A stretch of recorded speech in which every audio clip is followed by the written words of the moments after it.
موق سلام تانا نعخاتكم يخون نزخبركم تخطاتلتنا مدام قالح سبورت نفلم لنا نيلو متحستونا بقرب بليلة مأكليتي انترناشنال دانيا سوزان سمر أبينا كنفلمهم أدالاو زتحستو إيرمياس أسفهايو سناي مكتتال ኣብ ታሪኽ ኩዕሶ እግሪ ሃገርና ኣብ ዝተፈላልየ ዓበይቲ ውድድራት ኣፍሪቃ ዝዳነዩ ብርክት ዝበሉ ኢንተርናሽናል ዳያኑ ፈርዮም ከም በዓል ነፍሲሄር ኣቶ ተስፋይ ገብረ ኢየሱስ ከዓ ካብቶም ዝጥቀሱ ሓደ እዮም ብድሕሪ ናጽነቱን ሓያሎ ንኢንተርናሽናል ዳያኑ ዝበቕዑሞ ኣብ ዝተፈላልየ ሃገራውን ኣህጉራውን ውድድራት ብብቕዓት ዝመርሑ ዳያኑ ውሑዳት ኣይኮኑን بتماساسالي ኣብ ደቂ ኣንስትዮውን ከም በዓል ዮዲት ፍትው ዝኣመሰላ ብደረጃ ኢንተርናሽናል ዳኛ ውድድራት ክመርሓ ዝበቕዓ ይጥቀሳ ነዚእን ተወሳኺ ድርዕ ዝኾነ እንከኣ ዝሓለፈ ወርሒ የካቲት ክልተ መንእሰያት ካብ ፊፋ ዝተላእከለን ናይ ኢንተርናሽናል ዳኛ ባጅ ተቐቢለን ኣለዋ ማእከሌት ዳኛ ሱዛን ሰመራ ኣብ ዮሃንስ ከምኡን ተሓጋጋዚት መስመር ዳኛ ዋርሳይ ቴድሮስንን إذن دك أنستيو بس إحنا أزلوا درجة نخلق سبورتوان دك أنستيو أبنت كخون سلزخل بمالت نما أكليتي إنترناشنال دانيا سوزان سمر أب نابز درجة نختبت إحنا زحلة فتوقعزه كندس سينا إنترناشنال ما أكليت دانيا سوزان سمر أب يوهانس أبس مراك حوطاه أبشحن شعتم إتندس عن شوعتنيا توليدام سوزان كابس أنتا فقر متصوات كعس أجر سلزنبرة أبجزاوتا كأسئلة نتمهرلو زنبرت بيت مرتات وكيلة تصاوت نيرام مسنا زوبا ما أكل جانتا تمريس أون بركز بلو ودرات كم زكايدت تقص مسكلب دندن تترنفاه أمنا مينستر مكلخال ودرات مزتفلاليا جانتا تتصنبيرة تصاويتام سوزان ab 2018 بإنترناشنال دانيا لؤل سجد نزتوهبه مبعتا سلطانا داننت سلطانا وسيدا بزيكا تتصاوات تكعس أجري دانيا كخوني له حسيبي فلتن جنا عدل سلطانا داننت مصرخبكو تقديسة تخطاتي ليوم نت سلطانا بجبر أبايتا كتري أسل الزلكا أبكرنا بزنبرة ناي مينستر مكلخال وددرات دك أنستيو حنساب مأكلاي دانيا حنساب كأ مسمر دانيا كوينة وددرات ريم مجمراي سلزنبرة أخل أفلوت أداننت هاينبرنن مأكليت دانيا كتري مستوهالكون قروبي فرح نيرام ممهري لؤل سجد جيجاتاتين أرمه مساتابا بعنقنا مورالن رئيس متأمانن جيره بصبق أسئلة تبل سوزان بفدرشن كعس أجرست ودبه نايك أدامين كال أين سلطانا داننت مسوسدت كابس أوتا كعسو نامويا داننت أدهبت أب داننت فقرس لزحد راخاء سلطاناتات بتقداسنت كتكاتاتولو جمرت أب داننت كتفلت أزلو حقتات بقص عالم من باب أب استيديوم أسمران زكايدو وددرات كعس أجر إنها تعذبت تمكرو تقسم كم زنبرت أكلاو بقعتا زيادة نممعبال كأ بممهرانا زوهابا لممدات بتقداسنت كتاتل من بارا سوزان تزارب بفلاي زوهاب وازن ورو ناي تنفاس فتناتات كبد زبلا كوانتا نبرة بحبون لممدن إنا كايدتو بتصبق تزازمو نيرام زيادة تمكرو كتوسدن كدفرن حيالو نايدك تبعتو وددرات بتبعات دانيام نقابنت هاقراوت كانتا كعس أجري مسعداق حموس كومون عباي مسن اشتي كانتا دندن زكايدو وددرات كم مأكليت دانيا كوينه ببقعات زازيماتهم بزيكازي أبيت مرتكال أدرجة باركاس مراس تخايدة كلن زوباتات استساتوفو كمون أبسوا بمخنيات بوراوي إيابيلو استخايدو نايدك أنستيون دك تبعتن وددرات بزيس أقم زدانيت أبنتاويت من إسيام تشعتت الريك للتشحن عسران حاموس معلتي نعي فليت معلتي رام ني انترناشنال دانيا كم زبق عكو زقلز كافيفا دبدابي كم استلأكلي تحبيرم شعو كردان زيك إلى حقوس تسمعني انترناشنال دانيا كبتصح حسيبيو أي فلتن أب حتر عمتات بمبقعي كأ فربولسات ممهرانان بوغاني زكايدو زنوركو صعرونيو بمبال تقلز 17 حقتات نايداننت بقبو اتفلتن أميدا وددر كتمرحن كلا معرتا كعسو مقياين بتبعت وسانيتات مهابن كاب تبلج آزخون سوزان كاب فيفا نا انترناشنال دانيا بايج مستقبلت أب بروندي أمونغو تنزانيان بروندن مساري وانج عالم تحت 10 عامت نزدانيتو وددر أمريكتا كتقلتن كلا كبير صوتاي نيرو نهاجري وكيليت صوت سلازنبركو جنا برئسة أمانتن كرعتني نميدعتهم اتبوتا صوت نيرو تصوتين 25 دقيقة الزخون تنفاس كلينا نيران حق تعدانت بجبو فليت أسلت أنا حكو جنا تتنقي أصوتين نفسي من آد كي مسل دأمبر أبق عتي بلست منباري اتن كوميشنرات شعو نجيراناني تبل سوزان كم دانيا جيغا خقات امسل زخيلت صوتا كنوك أتأثر أميدا مسكو عسو مقيا يدلي ملوء تنفاس كلوا كالوو ኢንተርናሽናል ዳኛ ሱዛን ገና ነዚታት ከም እተማልኦ እዩ በመሳርሕታን መምሃራናን ዝንገረላ እዛ አባህሪያታ ትሕትና ብዙሕ ምስማዕ እምበር ምዝራብ ዘይተዘውትር ዳኛ ኣብ ሜዳ ጉድለት ንዝፈጸመ ከም ዘይትንሕፎ እትገብሮ ልምምድን ብመምሃራና ዝውሃባ መምርሕን ብግቡእ ስለ እተተግብር ከዓ ናብዚ ደረጃ ከም ዘብቅዓ ከይጠቐሰት ኣይትሓልፍን ኣብ ሜዳ ወሳኒ ዳኛ ክትከውን ሕግታት ናይ ዳንነት ከተጽንዖ ኣለካ ብዓቢኡ ድማ ትብዓት ክህልወካ ኣለዎ ትብዓት እንተሎ ዝደፍረካ ተጻወታ የለን ዝብል እምነት ኣብ ሞያ ካብቲ እትምራሓሉ ምዃኑ እትጠቅስ ሱዛን ካብ ተጻወት ዝገጠመክ ተቃውሞን ዝፈጸምክዮ ጌጋን ትዝክርዮ እንተሎ ተባሂላ ኣብ ዝተሓተተትሉ ጌጋ ንኸይትፍጽም ዝከኣላ ምስኩዕሶ ከም ትቆይ ጌጋ ንኸይፍጸም ድማ ብቐረባ ከም እትከታተልን ብኸምዚ ኣገባብ ስለ እትምራሕ ድማ ዛጊት ዝጋነን ጌጋታት ከም ዘይፈጸመት እያ እትጠቅስ ብልክዕ ገለ ተጻወቲ ክድህልዋ ከም ዝፍትኑን ገለ ድማ ኣጀኹ እናበሉ ሞራል ከም ዝህብዋን ድማ ትገልጽ ጓለንስተይቲ ምስቲ ዝውጥጣ ናይ ገዛዕዮን ካልኦት ዋኒናትን ኣብ ዝተፈላለዩ ዓውድታት ተሳቲፋ ተዓዊታ ክትወፅእ እንከላ ዘየሐጉስን ዘየሕብንን ኣይኮነን ንሱዛን ወለዳውን ኣፈለማ ምዕባለ ዘይተርእሉ ኮንቱ ኣይትጻዕሪ ይብልዋ እኳ እንተነበሩ ኢንተርናሽናል ዳኛ ምስተባህለት ግና ብሓቂ ፍረ ጻዕረኺ ሓፊስኪ ኣጆ ኽበርትዕ እናበሉ ከም ዘተባብዕዋ ኣይሓበአትን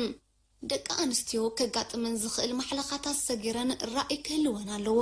ኣብቲ ዝሓዝኦ ሞያ ብሰባት ርእይቶ ይኹን ነቐፌታ ክመፅን እንከሎ ዘድልየን እናተቐበላ ዘድልየን እናገደፋ ዕላምአን ክተግብራ ኣለወን ትብል ሱዛን ገና ብዕድመ ንእሽተይ ስለ ዘላ ነዚ ሒዛቶ ዘላ ሞያ ብዝያዳ ኣማዕቢላ ስማን ስም ሃገራን ከተፀውዕ ናይ ወትሩ ሕልማ ምዃኑ ድማ ትጠቅስ ኣሞድ ኣታ ሱዛን ንወለዳ ከምኡን ንመምሃራን ድያኑ ሃገራዊ ፌደሬሽን ንጎስጓስን ሓበሬታን ሚኒስትር ምክልኻል ተመስግን ናይ ዝክራማት መስኮት መስርሕ ምስጋር ተጻወቲ ካብ ሓምለ 17 ናትሒዙ ድሕሪ ምፍላሙ ን10 ሳምንታት ክፉት ኮይኑ ድሕሪ ምስና 5 ጥቅምቲ ክዕፀዩ ንሎሚ ነዞም ዝስዕቡ ዜናታት ምስጋር ከነቕርብ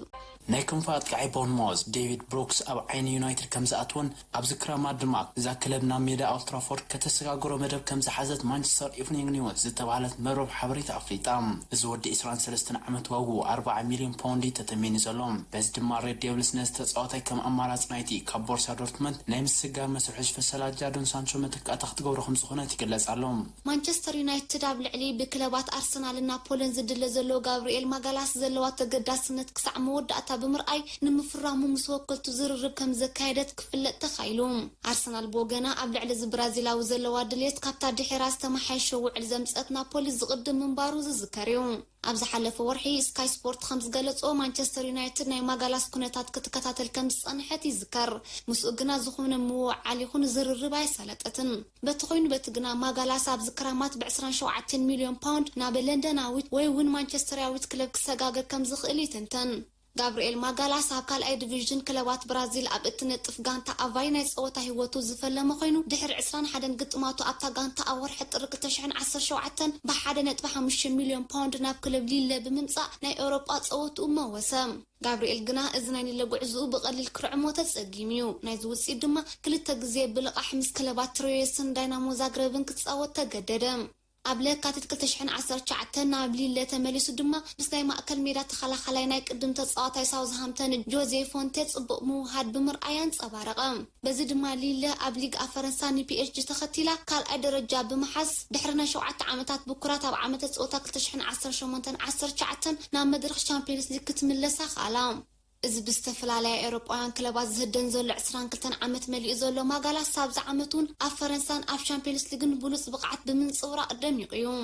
ኣርሰናል ነዚ ብራዚላዊ ብምፍራም ንምምጻእ መንእሰይ ተጻዋታይ ዊልያም ሳሊባ ብምድራዕ ናይ ማእከል ሜዳ ምክልኻላ ከተበርኽ እዩ ተስፋኣ ኣርሰናል ኣብዚ መስመር ኣብ ዝሓለፈ ወርሒ ሰነ ሓድሽ ናይ 1 ዓመት ውዕል ዝፈረመ ዴቪድ ሉዊዝን ከምኡ ድማ ፓብሎ ማሪ ካፊላሚንጎ ሴድሪክ ስዋረስ ካብ ሳውዝሃምፕተን ብልቃሕ ዝጸንሐ ውዕሎም ብቀዋምነት ከም ዝሕደሱላ ይፍለጥ ብዘይካዚ እውን ኣብዚ ክራማት እዛ ክለብ ምቸልሲ ዝጸንሐ ውዕሉ ዘብቅዐ ዊልያን ን3 ዓመታት ከም ዘፈረመት ይዝከር እዚ ከምዚ ኢሉ እንከሎ ድማ ኦዚል ክሳዕ ምዝዛም ውዕሉ ኣብታ ጋንታ ከም ዝጸንሕ ኣፍሊጥዩ ኣብ መደብ ኣርቴታ ከምዚ ኣትግና ንጹር ይመስል እዚ ጀርመናዊ ድሕሪ ኣቋሪጹ ዝነበረ ውድድራት ፕሪምየር ሊግ ዝወቅቲ ንሓንቲ ደቂቕ እውን ትኹን ኣብዛ ጋንታ ክስለፍ ዕድል ኣይገበረን ኣርሰናል ናይ ኦዚል ዘይምስላፍ ብሰንኪ ኣብ ሕቁኡ ዘጋጠሞ ማህሰይቲ ምዃኑ እትጠቅስ ኣርሰናል ብዘይካዚ ንፒየር ኢሜሪክ ኣቡሚያንግ ውዕሉ ንተወሳኺ 3 ዓመታት ክውስኽ ኣብ ዝብል ስምምዕ ናብ መፈጸምታ ክበጽሕ ተቃሪቡ ከም ዘሎ ይትንተን እስጳኛዊት ክለብ ባርሴሎና ድሕሪ ኣሰልጣኒ ኣኮይማን ንናይ ሊቨርፑል ኣከፋፋሊ ጊኒ ዋይናልደምን ኣዱ ስዒቡ ንምፍራሙ ከም ዘይሓሰበት ኣፍሊጣ ኣሰልጣኒ ዛ ክለብ ኮይኑ ተረቂሑ ዘሎ ኮይማን ምስ ተጻዋታይ ዘለዎ ዝምድና ጥቡቅ ኮይኑ ዋይናልደም ድማ ኣብ ትሕቲ ዝኣሰልጣኒ ኣብ ሃገራዊት ጋንታ ሆላንድ ጽቡቅ ብቕዓት ከም ዝነበሮ ይፍለጥ ዋይናልደም ምስ ሊቨርፑል ዘሎ ውዕል ዝመጽእ ክራማ ዘብቅዕ እኳ እንተኾነ በዛ ክለብ ነዚ ውዕል ንምሕዳስ ግና ዝኾነ ዝተወስተ ስጉምቲ የለን ዋይናልደም ኣብ ሓምለ 2016 ብ25 ሚልዮን ፓውንድ ካብ ኒውካስል ናብ ሊቨርፑል ገዒዙ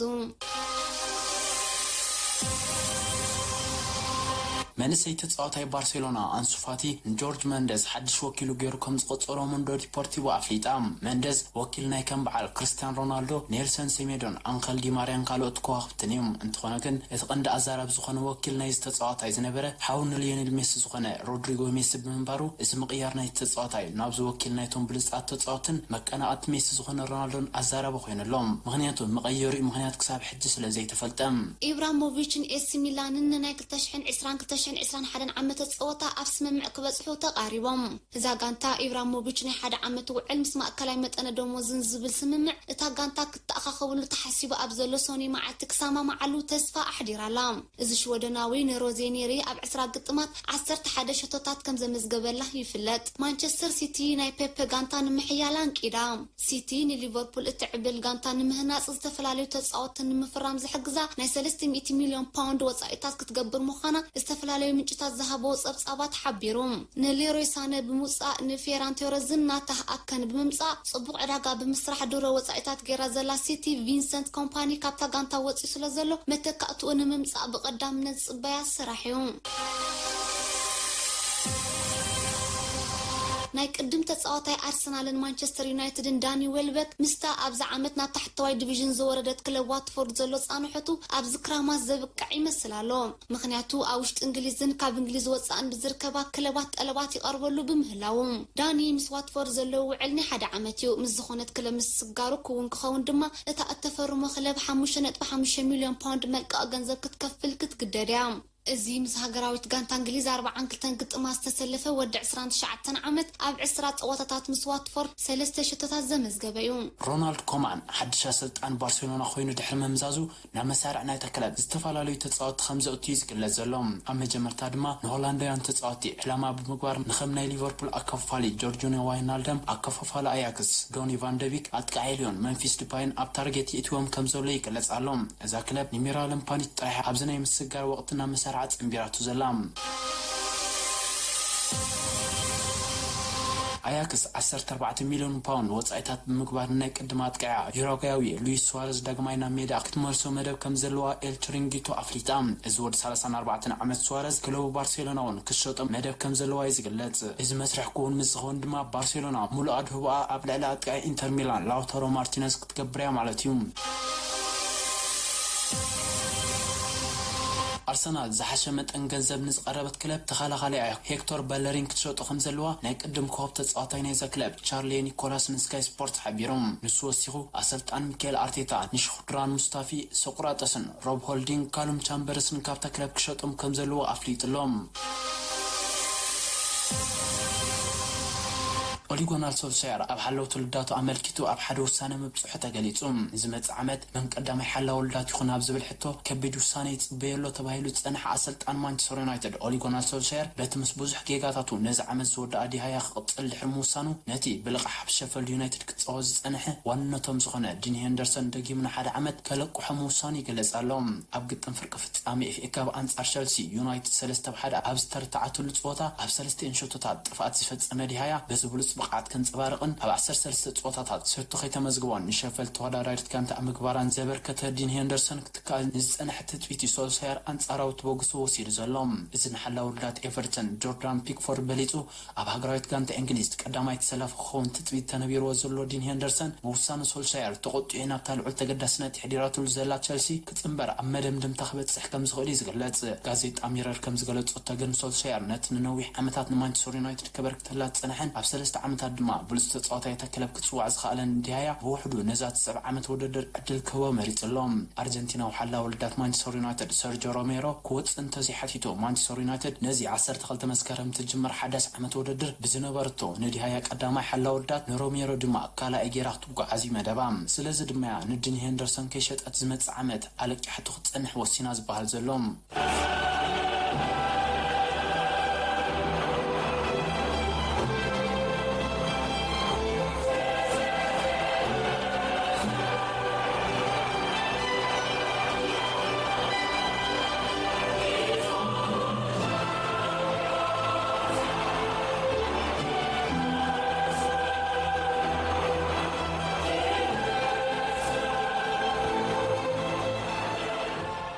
بخمي كم زازم أملكت حتوز نبرة ليغات أوروبا بزيت عزب تدحر مزامو مدرخ تشامبيونز ليغ ناكل تشان إسران نزل ليغات سيعبو ودودر فليمو إنه نامفتس امتابزيهم أبزازن وقت عمت ودودر أبناي مفتس امتاز أوتا نجرمن فرنسان كلبات زخونا باير مونيك أنصار باريس سان جيرمان أبكتما ليزبان برتغال صباح سنبت مشت أوتا انكاكايدين كليتين كلبات أبزناي لما عمت ودودر بلس زخونا بقعد بمنصبرغ إن أبزناي فتس امت أوتا بزيحن زلوام أبناي زمدرخ قعزة انتما باير مونيك نخلبات تشلسي بارسلونا ليونن أبكت مودي كام حلاف بمقلاف نابزناي فتس امت أوتا خطبت كلا فرنساويت كلاب بي اس جي دما نكلبات بورسا دورتموند أتلانتان اربي ليبسيكن بمقلايا نابزي ناي مجمرتنا فتس امت أوتا السنبت مشت كتعتم باير مونيك أبكلتنا يودي كام حلاف أوتات أبلع تشلسي بارسان بدمر 15 شوطات كتمسك بمقاله فولي تاريخ اسفيرام اذن كلت خلابات ابولس اقو منزر كبام ابز كزي بزر ايزلوات صوتام بي اس جي ابز حلف شمنت صوتات زخونه سعرت هي مسكبتن بتماساسال مقاطمتا زخونه باير مونيك دما اب 29 صوتات زخونه سعرت هي مسكبتن بي اس جي اذن يفصم صوتان هي جمرتايم بانصارو كن باير مونيك مبل 10 حاجه غزي اب قطم فصمه وانطا تشامبيونز ليج بصحلام باير مونيك المزوانጭ وانطا بوندسليغا انتشعي تخاتاتال غزي ان وانطا جرمنون كتعوت الله إليام إذا بفافاريان الزبل كتلس متفلت كلب أبزنا يلوم عمد قبل العبيت كلبات زحفر سعرة النوردت كتمت بمسنحان ولتنتا زمسكريم كابزكن إتا قبل البارسلونا زمسكبتو نايشو من تبخل التعود إتزعبي يوم إزاني هانس فليك كلب أو ورحت عساس بورسيا منشو كلابا خد حرس وردا سعرت كساب حد زخونا سعرت أي وردان أما درخ تشامبيونز ليج دما نايميت ميتات عود كتمسكب كإلام مسمر متقعنا إذا كلب نسخونا نايمك كل خال مسمران تعر مقات امتا أسقا وخويني ركب أب 50 حدن صوتات أب كلت صوتات راح يشوت خيمز جبوتيم كابز دما 258 شوتات كمزجب ترايم كابزي أب 10 صوتات مدرخ تشامبيونز ليج 4 كلتن شوتات كمزجب ترايم بتماساسال مقات امتا باير مونيك زخونات باريس سان جيرمان أب مسمر متقع زلوا بلصا زي كحديم مخنياتو أبز مسمرتهم بررجع علم تتأمت زخونات قعت نيمارن كيليان مبابن سلازركبهم إذا كلاب دما أبز حلف خبز كايرتهم 39 صوتات أب حنت راح يشوت خيمز جبت كتوت ترايم إذا كلابات أبز حلف جزي حمش جزي خرخباخ إلان كابز دما بافاريانس العلوائد كحزوخ إلهم أب 3 عوت مسكاب باير مونيك رابعتو أب حدا عمت ودر أمدخ تشامبيونز ليج على 4 شوطات زمزجبت كلاب كونك إليام أبقعنا إذا كلاب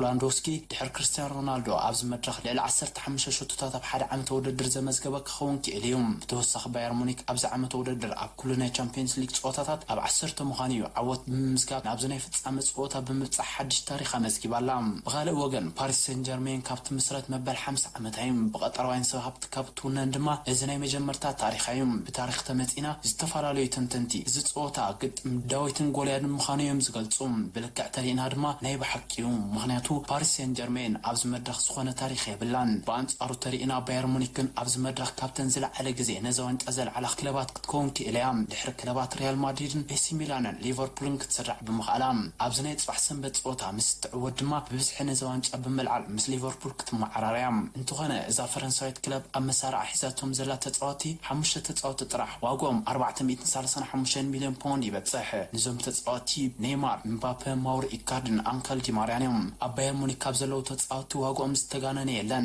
ዝበዝሑ ካብ ንኣሽቱ ክለባት ዝመጹ ብሉጻት ተጻወትዮም ስለዚ ተንተንቲ ናይ ዝዓውዲ እዚ ጸወታ ግጥም ናይ ገንዘብ ክለብ ኣንጻር ናይ ተውህወ የሚሎም ዝገልጽዎ ዘሎም እዚ ጸወታ ጽባሕ ሰንበት ምሸት ክካየድ እዩ እምበኣርከስ ክቡራትን ክቡራን ሰማዕትና ሎም ዕለት ዘዳለናዮ ዜናታት ስፖርት ኣብዛዚምና ኣለና ምሳዎም ጸንሕና ዳናይ ተስፋ ዝግን ሄኖ ከኦባዝ ግኒና ሰሰናይ